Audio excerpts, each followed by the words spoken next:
Everything in nature is balanced. And when we say nature, we mean all of it. The universe, the whole shebang is in balance. Everything in nature strives towards balance. When something goes against the universe's flow, it always takes the most energy efficient way of creating equilibrium. Differences in temperature are compensated by thermal exchange. Differences in charge are compensated by lightning. Differences in species balanced by predator versus prey. Differences in soil nutrients are balanced by plant uptake and decomposition. And differences in chemically induced euphoria are balanced by a hangover. Wherever there's excess potential of any energy form, balance forces emerge to correct the imbalance. We are so accustomed to such statements on the nature of things that we fail to ask ourselves why it must necessarily be so, or how exactly the law of balance works. Laws don't actually explain anything, they simply state facts. All natural laws stem from the primary law of balance, which maintains equilibrium in nature. We cannot explain why balance exists or where it comes from, it's just a fact we observe. We must accept the law of balance as a fundamental truth and marvel at the perfection it creates, even as we wonder what governs it all. Complete balance is when nothing happens. Absolute balance does not exist, or at least no one has yet managed to observe it. We are used to the fact that there are good and bad spells in life and that success is followed by defeat, for this is all a manifestation of the law of balance. Success, like misfortune, destroys the balance. Oscillation is observed everywhere in the world. Night and day, incoming and outgoing tides, birth and death, etc. Even in a vacuum, elementary particles are involved in a process of continual birth and dematerialization. The entire world can be seen in the form of pendulums that oscillate, fade, and interact with one another. Every pendulum receives a jolt from its neighbors and in turn gives out its own. One of the main laws governing this complex system is the law of balance. Ultimately, everything strives towards balance. You are also a kind of pendulum. Now, if you take it in your head to destroy the balance and sway sharply in a particular direction, you will brush against the neighboring pendulums, creating commotion all around, which will then turn against you. Balance can be destroyed by actions and by thoughts. Let me repeat that. Balance can be destroyed by actions and by thoughts. As you know, thoughts radiate energy. In the world of material realization, everything has an energetic foundation. Everything that occurs on an invisible level is reflected in the world of visible material objects. It might seem as if the energy of our thoughts is not powerful enough to have an impact on the world around us, and if that were the case, everything would be a lot simpler. However, let's not make guesses about what's happening on an energetic level, otherwise we could get entangled in a knot of conjecture. A reminder, for our purposes, it is enough to accept the simplified model of balance. Where excess potential appears, balance forces emerge to eliminate it. Excess potential is created by mental energy when too much importance is given to a particular object. Imagine someone preparing for a job interview. If the person places extreme importance on the outcome, they might create excess potential by obsessing over the interview. This could manifest as over-preparing, constant anxiety, and self-doubt. The excess importance attributed to the interview leads to a buildup of mental tension, creating energy imbalances that can result in negative outcomes like making mistakes or projecting nervous energy during the interview. In this case, excess potential, due to overimportance, disturbs the natural flow, leading to unintended, often negative results. For example, let's compare two scenarios. In one situation, you're standing on the floor in your house, and in the other, you're standing at the edge of a cliff. In the first case, the situation causes you no concern. In the second case, the situation is of grave significance. One careless movement and the mistake is irreparable. On an energetic level, however, the fact of simply standing is of equal significance in both cases. Standing above a precipice, your fear heightens intensity and creates imbalance in the energy field. At this point, balance forces emerge aimed at neutralizing the excess potential. You can even feel their influence. On one hand, a weird force seems to pull you downwards, and on the other, another force draws you to step away from the edge. To To eliminate the excess potential of your fear, the balance forces are required to either drag you away from the edge or to cast you downward and be done with it. It is the impact of the balance forces that you're experiencing. On an objective level, life has no meaning. We are the ones that give it meaning. While this may sound grim at first, what it means is that we can choose the meaning we place on any aspect or scenario of our lives. The worst thing to have ever happened to us could be the best. Current heartbreak could mean making space for finding your soulmate.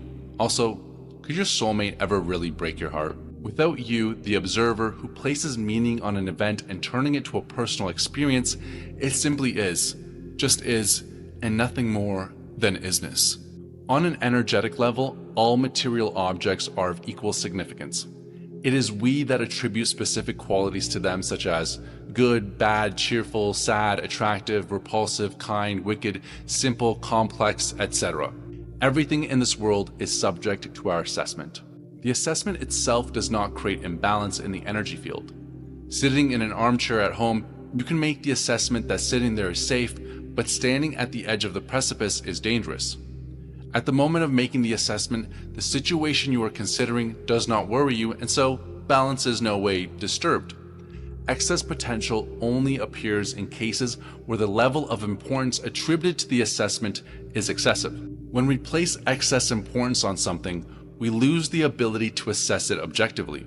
For example, an object of worship is always attributed excess worth, and an object of hate excess detriment, an object of fear terrifying qualities. This creates an imbalance where thought energy tries to create qualities that don't actually exist, leading to excess potential. This imbalance then triggers the wind of balance forces to restore harmony. When we assess something, we can distort reality in two ways: by attributing either overly negative or overly positive qualities to the object. This distortion alone doesn't immediately affect the world around us. However, when we assign significant importance to our biased judgment, whether positive or negative, we create excess energy or potential, which disrupts the balance in the energy field.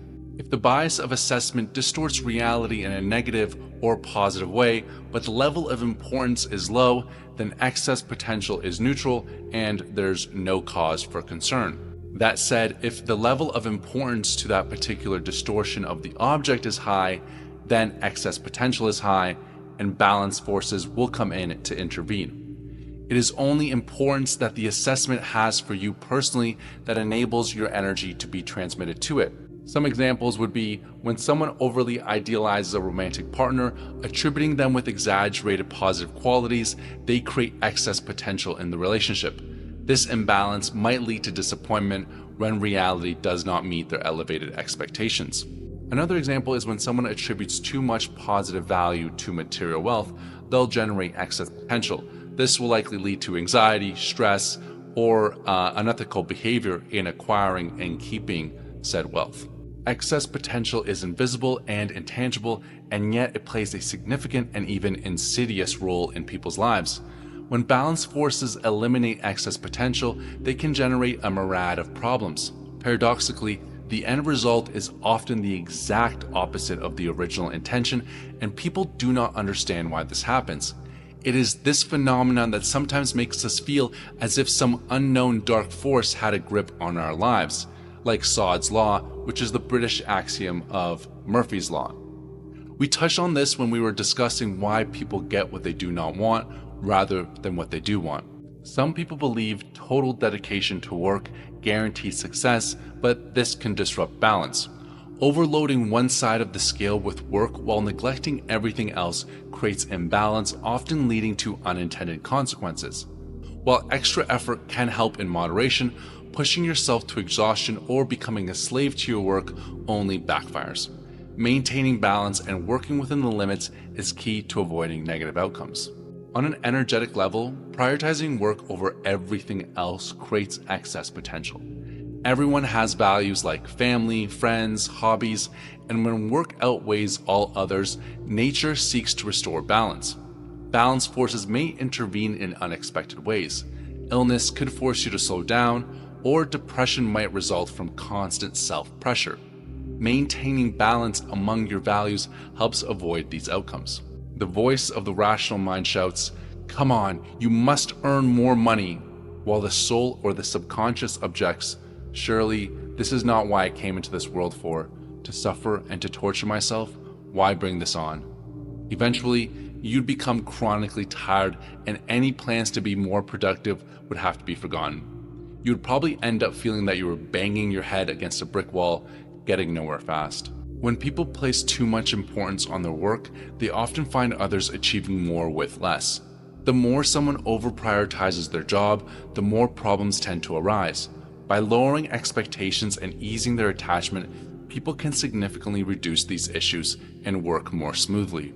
The only conclusion that can be drawn from this is that you have to consciously reevaluate your relationship to your work if you want to avoid creating excess potential.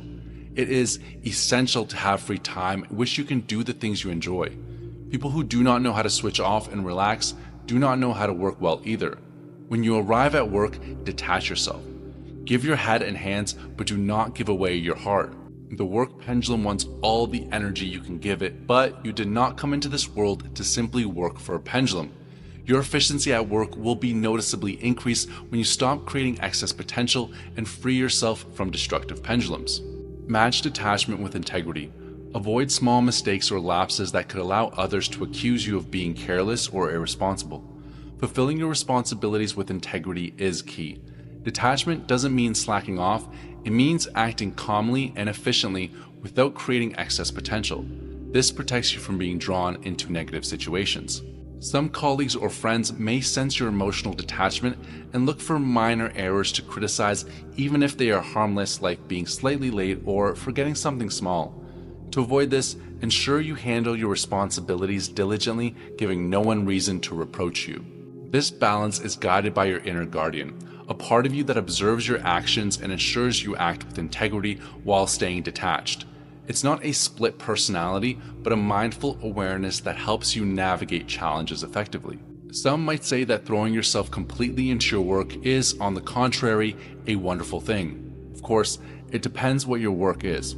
Total immersion in your work is only justified from the point of view of balance if it's connected with your personal goal. The personal goal is also a theme we will look at more closely a little later.